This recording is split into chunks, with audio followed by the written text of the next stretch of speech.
would like to congratulate each candidate on striving to become the 2017-2018 ASI president. Let's go ahead and give them a round of applause.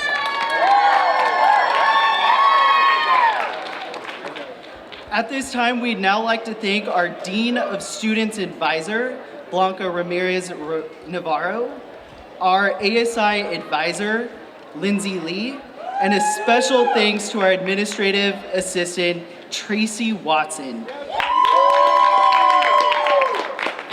These individuals collaborate and advise the Recruitment and Development Committee to make sure that the election process offers an equal and fair opportunity for all candidates. Let's go ahead and give these three remarkable individuals a round of applause.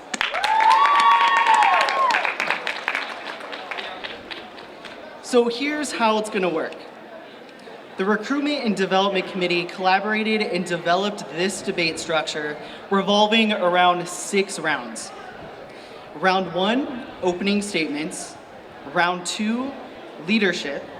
Round 3, work ethic. Round 4, questions from the audience. Round 5, impromptu speeches. And round 6, closing statements. Each candidate will be allotted 1 minute to answer every question, 30 seconds for a rebuttal, for a total of 9 questions. Your time will start when you're handed the microphone. At 45 seconds, you'll be approached, and at 1 minute, the microphone will be removed. Speaking orders will be randomized. Let's get started. Round 1 focuses on giving candidates the opportunity to tell everyone about themselves, why they're running for ASI president, or what makes them the best candidate. What you choose to present is solely up to the candidate. Be sure to include anything and everything you deem necessary for voters to know about you within the 1 minute time frame.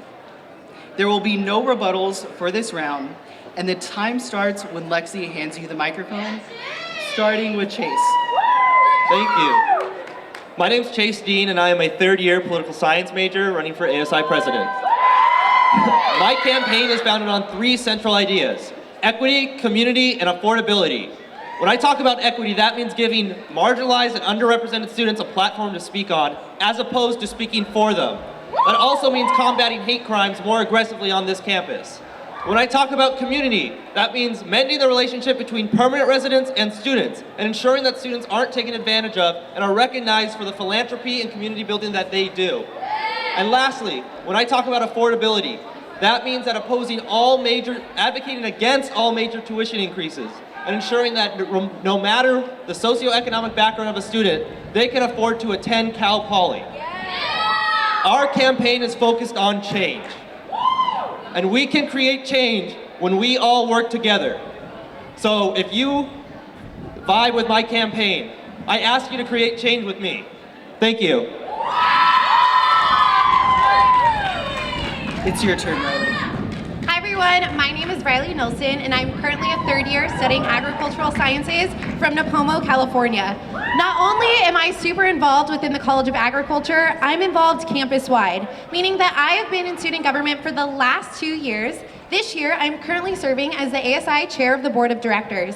And in this capacity, I understand the issues within each and every college, which means I have the most knowledge and information to serve all of you best in the next year.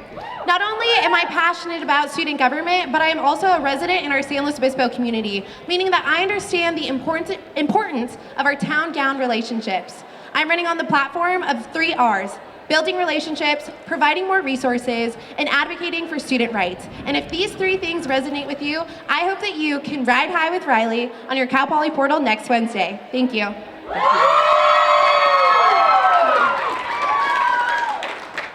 So I decided to begin this journey because too many people that I know aren't aware of the impact that student government can have on their college experience. What I want to be is a candidate who students can relate to and talk to, and someone who can expand the outreach of student government and make people aware that there's someone fighting for them to improve their college experience. I'm Archie Mitchell, I'm a second-year business major, I'm on the triathlon team, and I am a new DJ for KCPR, Cal Poly's radio. The 3 things I want to build are more community collaboration, so better links with San Luis Obispo to foster a more enjoyable and safer off-campus experience for all students. More campus unity, which means hosting more campus-wide events that bring the thousands of students that we are together to celebrate all as one as Mustangs. And the last one is diversity emphasis, to create a more fostering community of people who are inclusive and understand the experiences of underrepresented students on our campus. My slogan is putting you first. Thank you for listening. Hey friends, my name is Davis Negretti. I'm a third-year biomedical engineering major, and I'm here to support you. About me, I think you guys will learn a lot about me throughout the debate. I just want to make something incredibly clear to you, and that I'm doing this for you. I'm here to support you.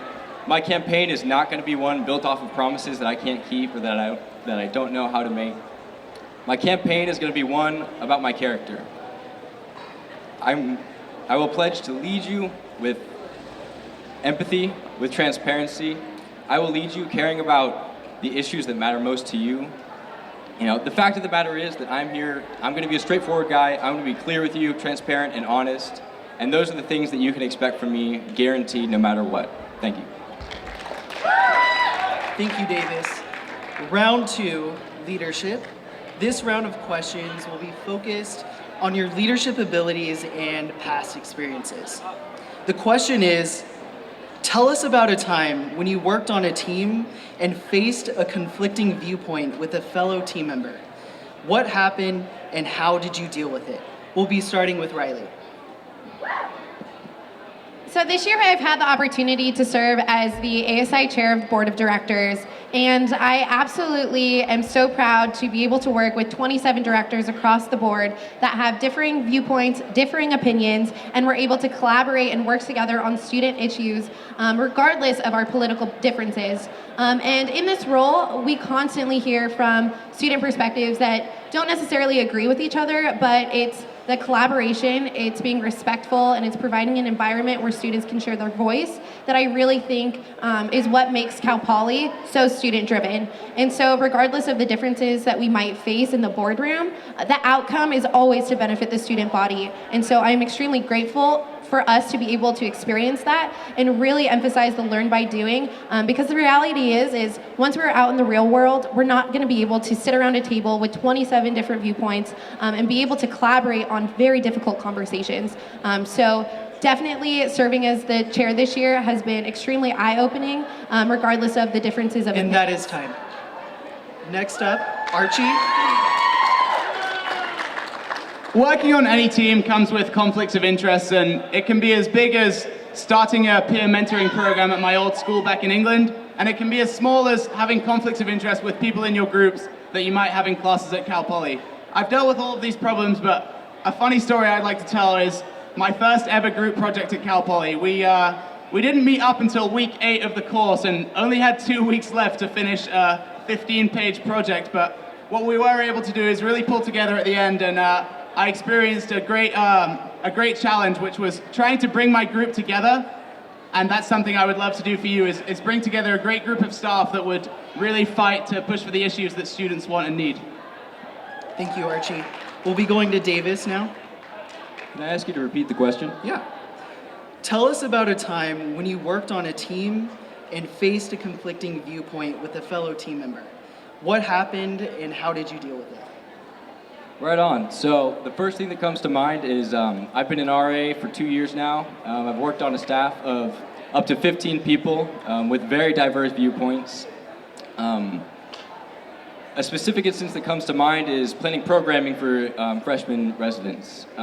We were planning an alcohol prevention, an alternative program for the weekend, and we were really trying to come up with ideas of like what would get people to not go out and party, to stay in the dorms, to give them something to do.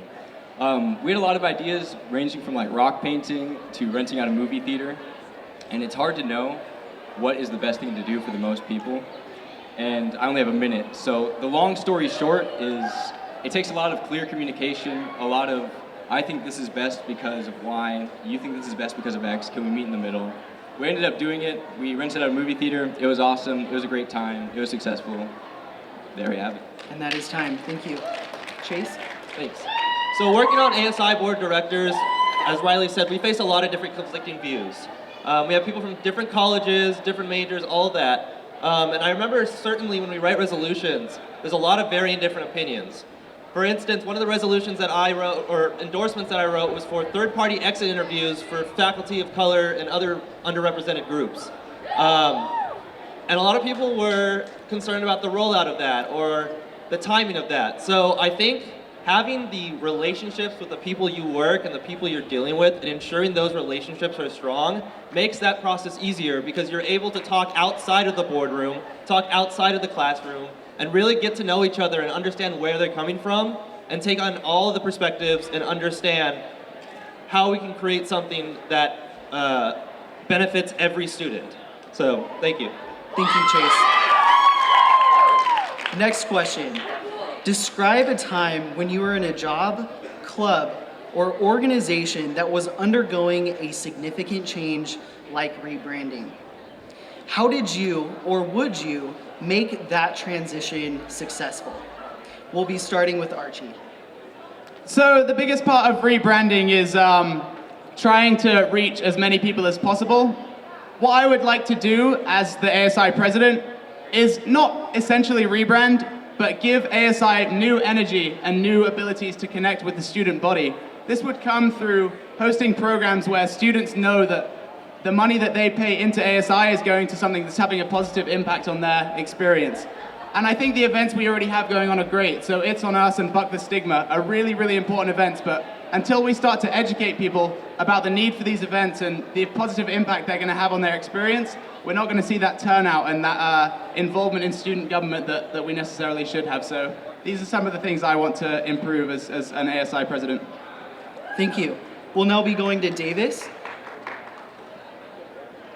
All right, y'all. To be perfectly clear, I can't think of a time where I've actually been a part of an organization that has undergone rebranding. But to put that in the lens of a transitional government for ASI, I think the most important thing to think about is to emphasize the change that is being made. You know, emphasize where you're going, what you're doing, emphasize what is being made better. And if you're going to rebrand and you're going to say that you are something new and something great, you have to highlight the differences that make you new and great. And that's all I got. I'll go ahead and repeat the question. Describe a time when you were in a job, club, or organization that was undergoing a significant change like rebranding. How did you or would you make that transition successful?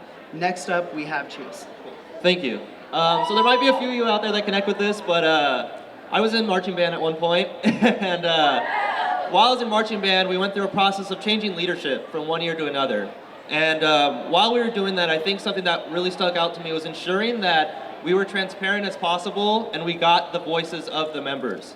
And I think when it comes to rebranding as a whole, that's something that's crucial, is that we're getting the students' voices what they want to see out of that organization, especially student government. And not only that, but being transparent about the process in its entirety. So not starting from, here's the plan, what do you guys think? But rather, we're gonna start, what do you want the plan to be? And I think with any rebranding, we need to make sure that we're representing every single student on this campus. So, thank you. Thank you. Now to Riley. You know, I really think that our campus spirit doesn't necessarily come from our athletics, but it comes from our learn by doing motto. And we really exemplify this within our clubs and organizations here on campus. I'm extremely proud to be a part of several small clubs within the College of Agriculture, one of which is the Agricultural Communicators of Tomorrow. And over the past few years, we have seen a decline in our representation in the club. And so actually this last Monday, we had a conversation that I guided within our club about what is the goal, what is the purpose of our organization, and how can we provide an opportunity and a platform for more students to be involved and communicate the message of their majors. And so I think the idea of bringing the conversation up, asking for input and not putting words or ideas in anyone's mouth is a concept that can be applied campus-wide. And so I would love to continue to collaborate and facilitate an atmosphere where students can provide input. Thank you, Riley. At this time, I'd like to offer any rebuttals for candidates. You have 30 seconds. I'd just like to say that a huge part of school spirit is our athletics department. I used to be a student athlete myself, and one thing that I'm really trying to work with the current athletic director on is how do we get more people out at games? How do we get more people supporting the Mustangs that represent us as a school?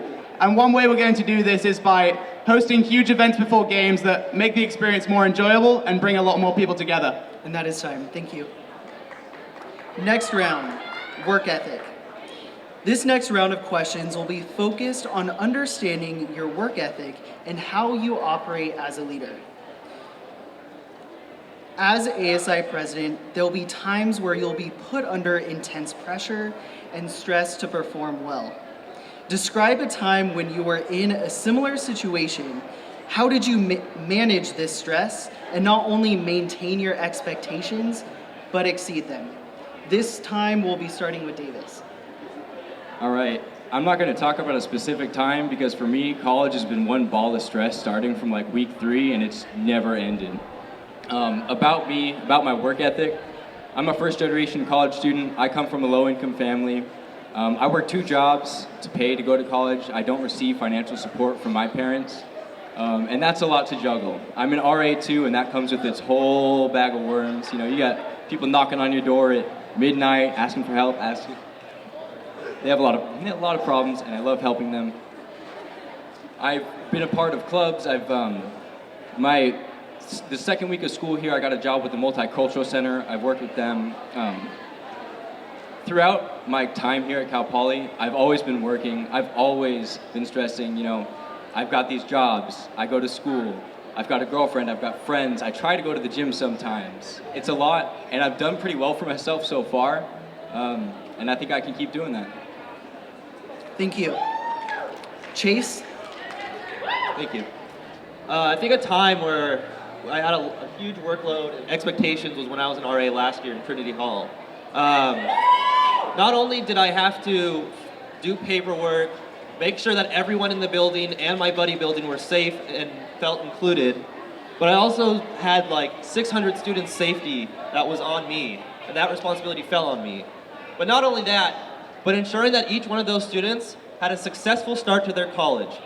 And so having to balance that with my personal life, school, and everything else that comes with it was a large task. But it was a task that I was proud to serve in, and I would never go back on it because I love everyone that I met during that time.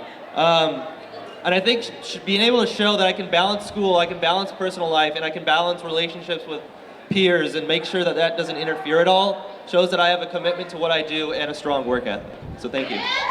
Thank you. Before Riley gives her answer, I'll go ahead and repeat the question. As ASI president, there are times where you'll be put under intense pressure and stress to perform well. Describe a time when you were in a similar situation. How did you manage this stress and not only maintain your expectations, but exceed them? So last year during fall quarter, I was under a lot of stress between working several jobs, being a student, being involved on campus. And unfortunately, I did have to reach out for some support.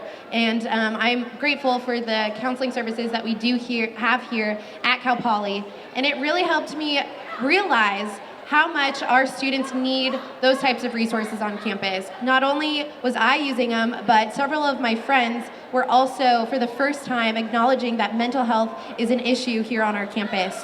And so with that, regardless of the stress that I was undergoing, I felt that it was important to make a campus-wide initiative to create Buck the Stigma, which was something that Pulse had initially started, but to create it at the scope and level that we do it at now was so impactful. And so many students realized the resources and facilities and programs that we have here on campus, and I couldn't have asked for a better event, regardless if and one that student... is time.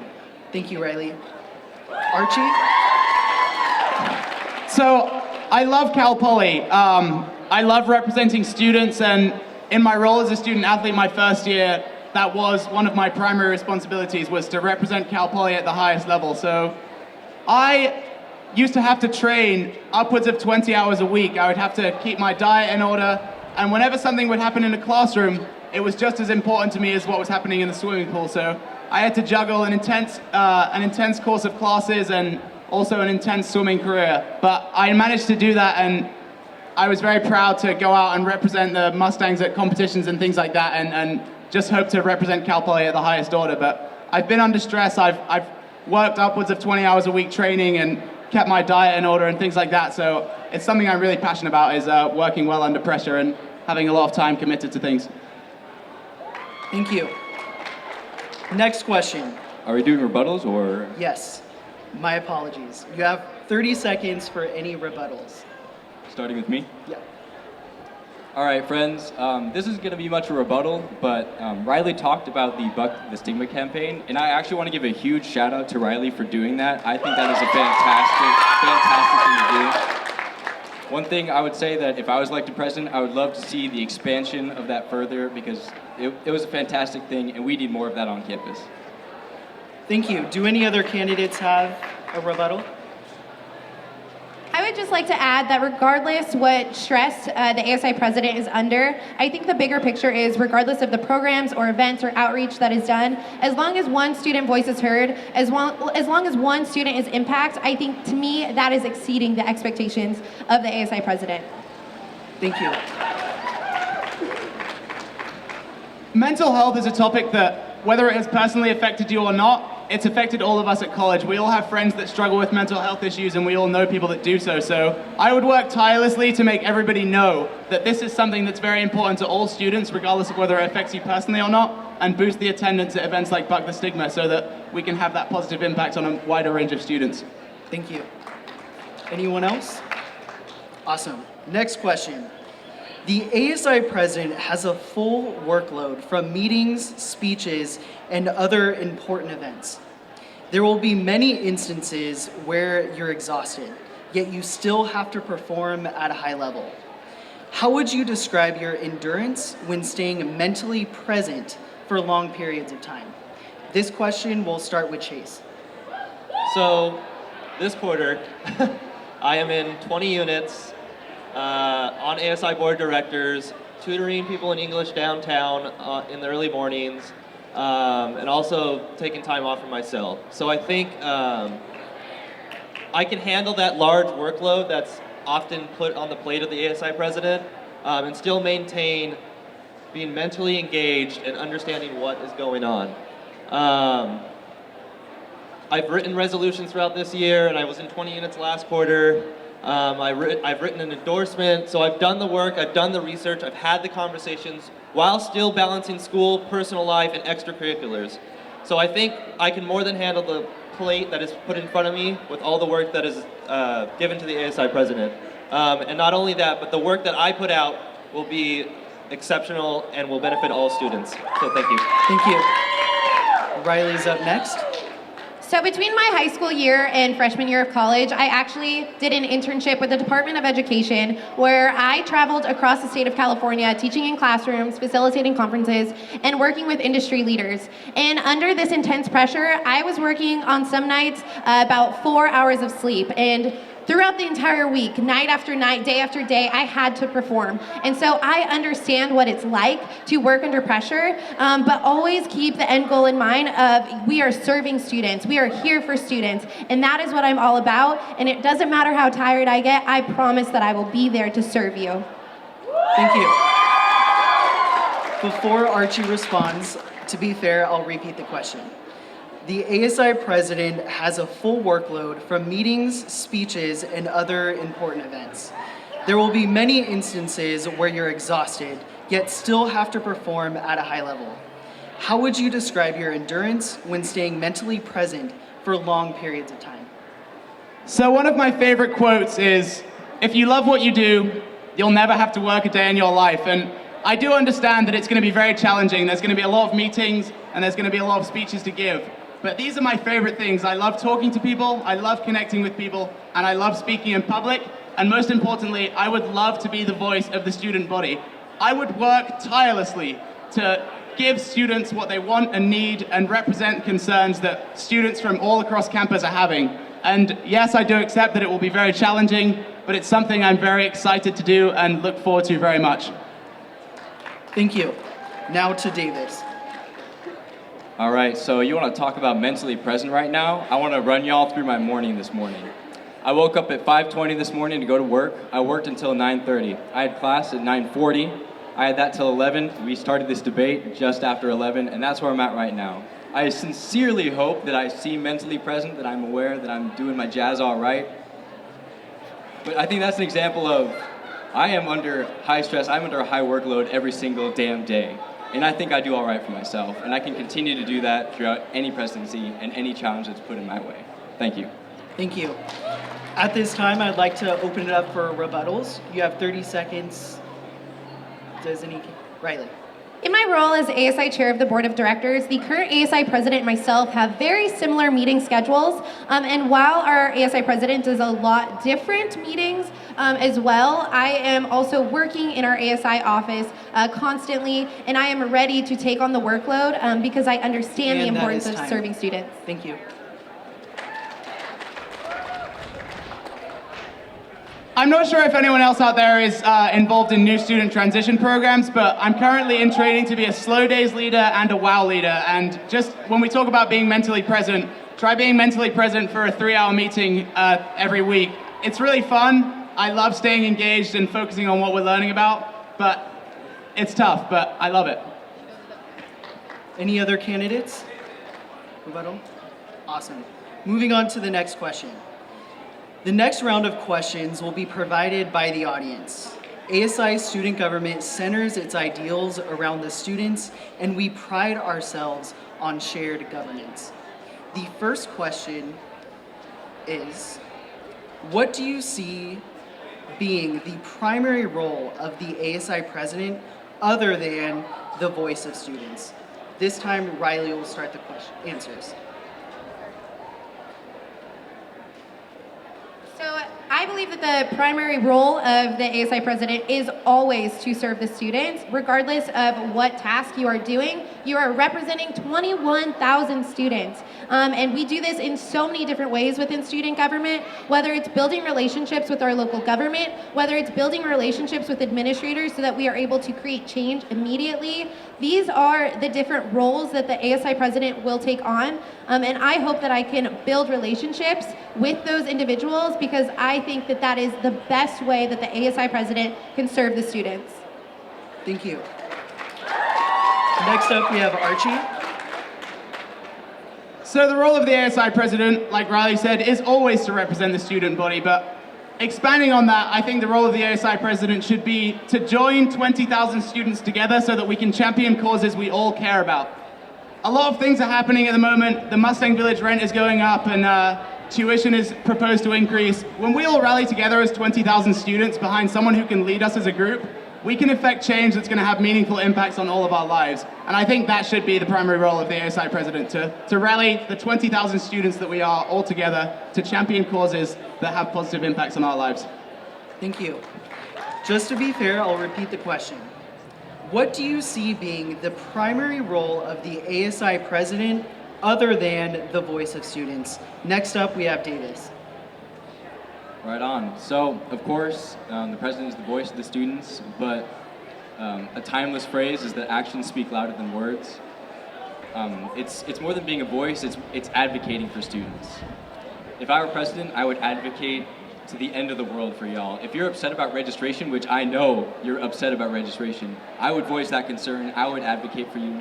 If you are upset about teacher salary and admin salary, I have no problem voicing my opinions and pushing in that direction in any way that I can as president. And I'm not gonna stand here and tell you, sit here, and tell you that I can make all these changes happen, I can't slash salaries, but I will do everything I can within the confines of the role to advocate, to push, to apply pressure, and to make change for students and for the things that they believe in. Thank you. Chase. Thank you. I think every candidate up here has said it. I think obviously the primary role of the ASI president is to advocate and represent the students. I think the other aspect of the ASI presidency is to lead by example and to set the tone of Cal Poly as a whole, no matter where you are. So that means when we see things that are taking advantage of students, or we hear that Cal Poly isn't doing enough for their students in some degree, then we need to be out there advocating for those students and making sure that every student voice is heard. And not only that, but making sure that we are sitting down with those students in those meetings and actually hearing their voices as opposed to assuming what they're saying. So thank you. Thank you. At this time, I'd like to open up for any rebuttals.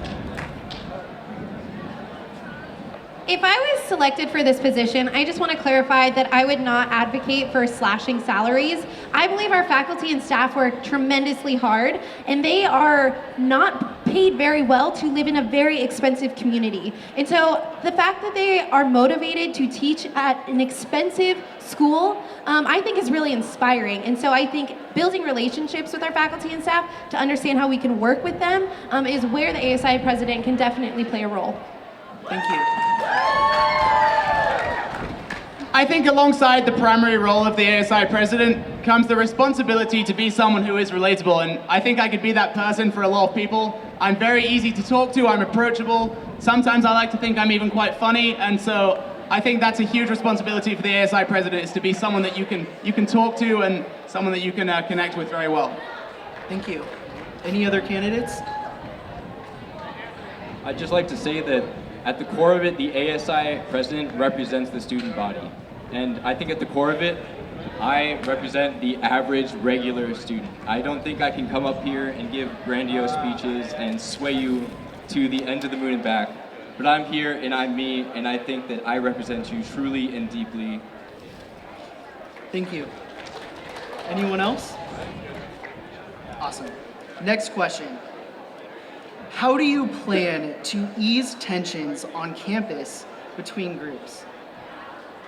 This question will start off with Archie. A huge part of tension between groups is when one side doesn't understand the opinion of the other side. We're all people and we're all just trying to have a good experience and have a good time. So when we don't understand the other person's point of view, maybe someone's been brought up differently to you. Maybe someone grew up in a different town or neighborhood than you, or even a completely different atmosphere altogether. I think as an ASI president, I would work to have people expanding the understanding of people from different groups than themselves, so that then we could be more empathetic and these conflicts would be less likely to arise. And if they did arise, we could approach them in a more mature way and host debates and open forums where people can actually talk about the issues on which they are conflicted. Thank you. Next up, Davis. All right, y'all, so I think there's no be-all, end-all for tensions on campus. I think it's highly contextual. I think that we have a lot of marginalized groups on campus, and they need people to advocate for them and root for them and support them. And I'm not going to stand here and say that both sides are equally valid, when in fact one side is repressed and put down and is really just subjugated to so much disdain. And I'm not going to say that both sides should have an equal voice. They should have a voice. But I will advocate for people who are hurt, people who suffer. And if there are ever tensions between a group that is hurting and a group that is hurt, I will advocate for those that are hurt. And I would love compromise, but my heart lies with the people who suffer on this campus. Thank you. Again, the question is, how do you plan to ease tensions on campus between groups? The next individual is Chase. Thank you. So I think what needs to happen is constructive dialogue, first and foremost. That means through open forums and sitting down with those groups to understand where they're coming from. However, let me make myself very clear here today. Hate speech will not stand on this campus and be treated as a valid point. This is our home, and just because you have a right to free speech does not mean that hate speech can be spread. And that means representing voices from marginalized and underrepresented students as well. I do think it's important to hear everyone's opinion, but I don't believe that hate speech is a valid opinion that discriminates against certain groups or even calls for the genocide of an entire race. Thank you. Thank you.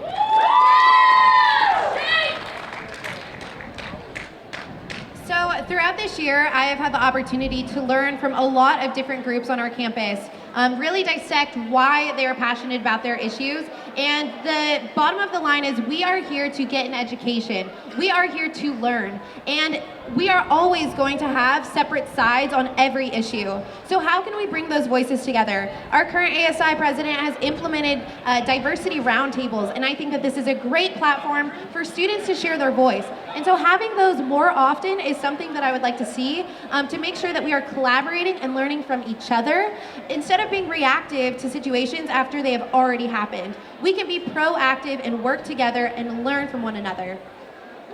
Thank you. At this time, I'd like to open it up for any rebuttals. It's my belief that university is a place where we should all come, and we all come from different places and different perspectives, and it's important that we get the diversity of thought that makes Cal Poly a great place. So I would love to see open discussions and open interactions between people with different opinions and different upbringings and people from different backgrounds, because that's when we're going to get the diversity of thought that makes this such a great school. Thank you, Archie. Are there any other candidates that would like to rebuttal? I think it's important that we create a climate here on campus that ensures that it's inclusive and diverse. And I think the best way to do that is to call things out for what they are. That means when there's a hate crime or something, instead of beating around the bush, we call it for what it is. A Nazi's a Nazi, homophobia is homophobia, and it will not stand at Cal Poly. I think that we need to be more public about that and let them know that that's not the Mustang way, and we will not stand for it. Thank you, Chase. Any other rebuttals? Go ahead. Just to be, of course, as transparent, as clear as possible, I think the biggest thing you can ever advocate with any human being on this planet is empathy and compassion. If you can't look at another person and see what they're going through and try to put yourself in their shoes, try to understand why do they feel this way, why are they hurting, why, what is it that drives them to the conclusions and the beliefs that they have, then that is the fundamental breakdown, and that's what causes tensions on campus. I will always, always promote empathy and compassion and understanding of the students here on campus. And that is time. Thank you. We'll now be moving into the next round. Riley, would you like to rebuttal? Go ahead. Regardless of what the tensions are here at Cal Poly, I think the biggest issue that we need to champion is making sure that our students feel safe on this campus, especially after the election and when we had guest speakers come to campus.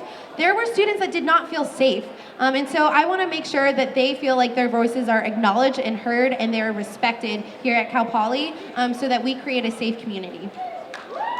Thank you. Any other rebuttals? Awesome. Moving on to round 5, impromptu speeches.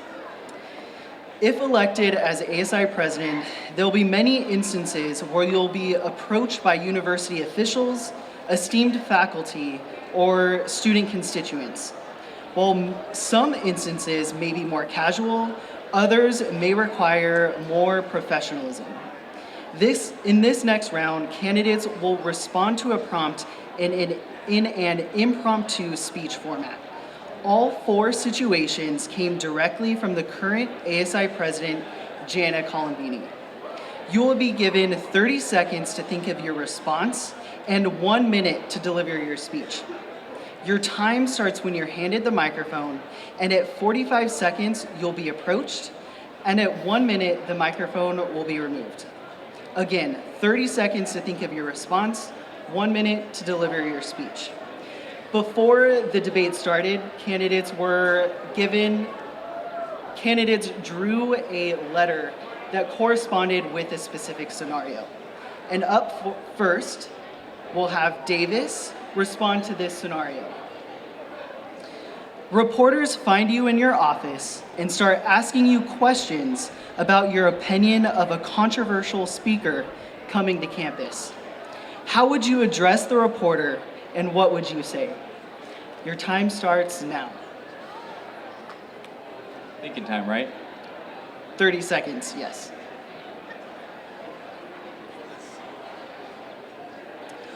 While Davis is thinking of his response, we'd like to thank Mustang News for their continued support and coverage for the ASI election.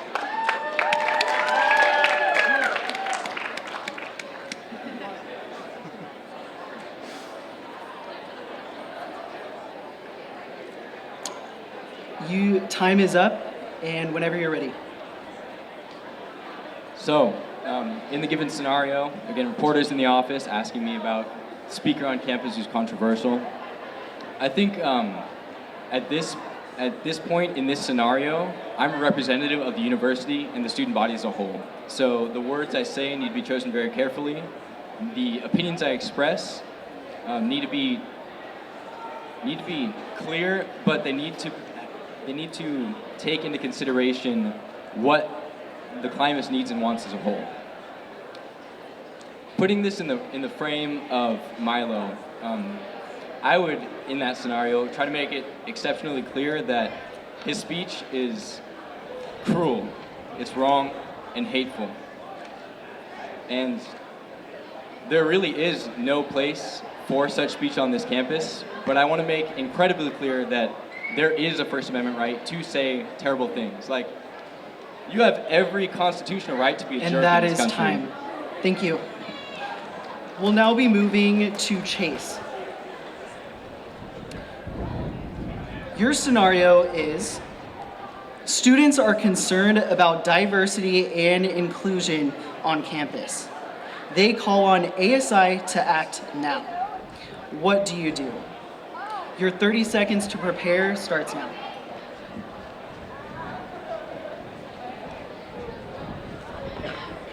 At this time, we'd like to thank all of the students that submitted questions for this debate. Without the help of the audience here today, we wouldn't have had awesome questions for the candidates. So let's give them a round of applause.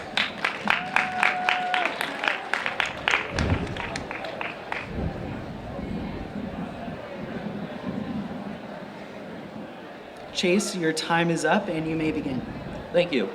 So, if a student approached me asking me to act now on inclusivity and diversity, the very first thing I would do would be getting in contact with the underrepresented students on this campus. And not only that, but the organizations that are ran through the university.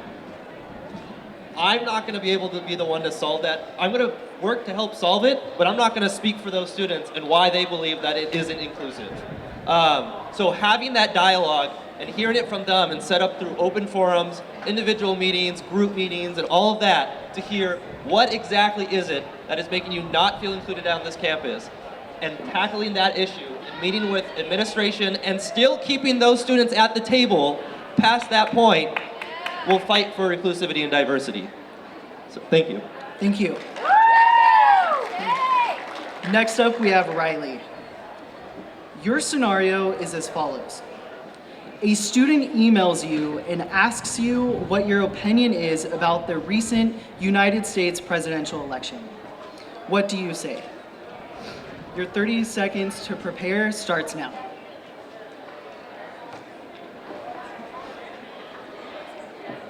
While Riley is thinking of her response, we'd like to thank all the ASI staff that has been providing continuous help and support to putting on this debate. So let's go ahead and give them a round of applause.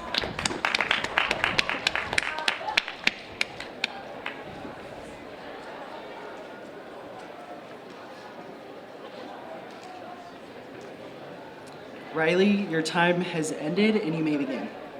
Regardless if it's this year's elections, the previous election, or a future election, the bottom line is our ASI president represents 21,000 students who all have differing political views. And so I would definitely understand how they feel about the election, talk to them about how they feel to the election, and then connect them with a group on campus that can support them in their beliefs. I do not want to speak on behalf of any political party because I feel like that is not true representation of our student body. Thank you. Next up, we have Archie. Your scenario is as follows. The city of San Luis Obispo is considering an ordinance that would negatively affect students in some regard, and it will be considered during the summer. What would you do? Your 30-second preparation starts now.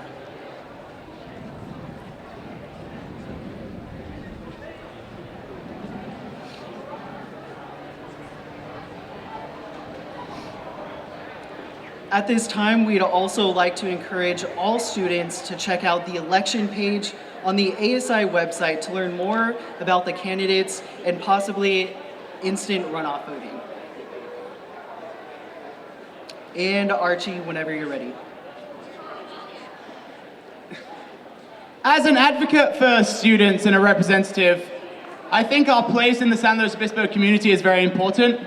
Something I really want to improve is our relationship with the town so that we can have that great off-campus experience that makes college such a sort of enjoyable but also a safe place.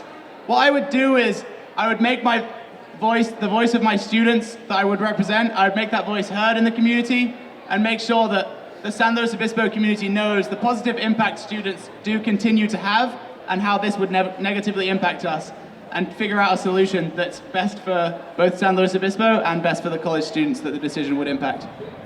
Thank you. I'd now like to open it up for rebuttals. Any candidate has 30 seconds.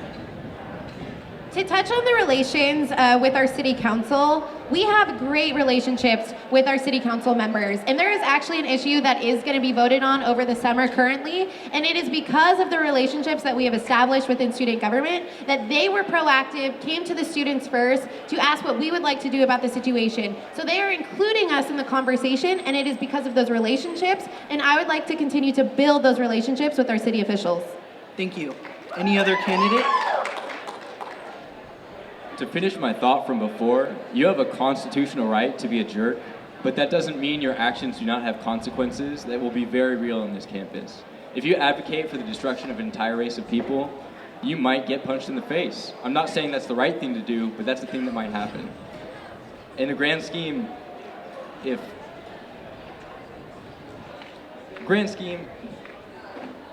people should be empathetic and kind, and I will always advocate for that.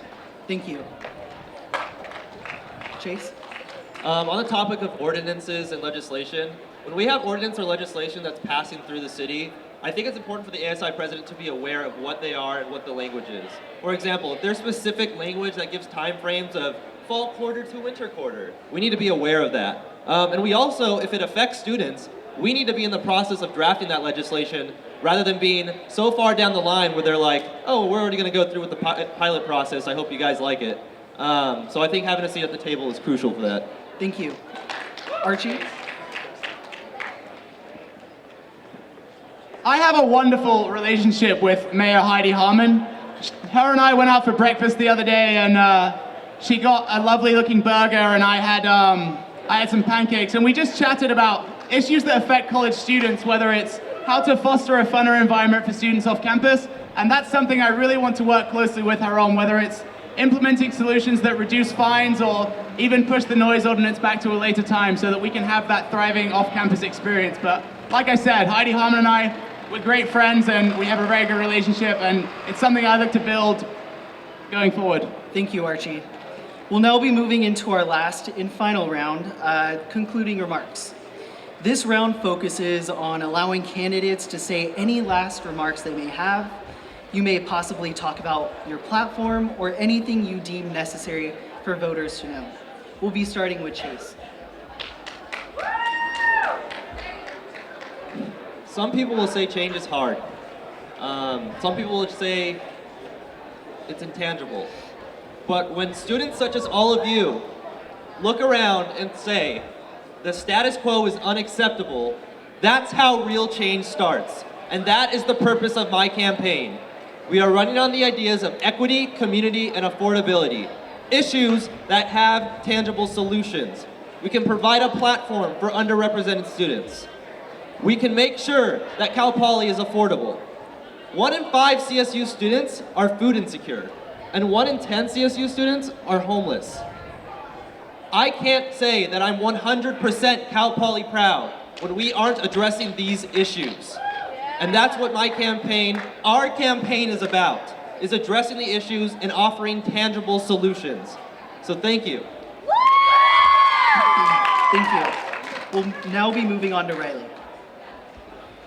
All of the issues that were brought up today during the debate are extremely valid, and everything that the other candidates are running for is something that needs to be said. But with that, I am the only candidate with the experience and the relationships that separate myself and put me at a huge advantage in starting to create change. I can immediately start impacting our student body as soon as I'm elected because I have relationships with our city, our local government, and our administrators. And so I hope that I can continue the conversations that this election this year has started and make sure that we are guaranteeing that the student voice is being heard and continue to engage with our student body. Thank you.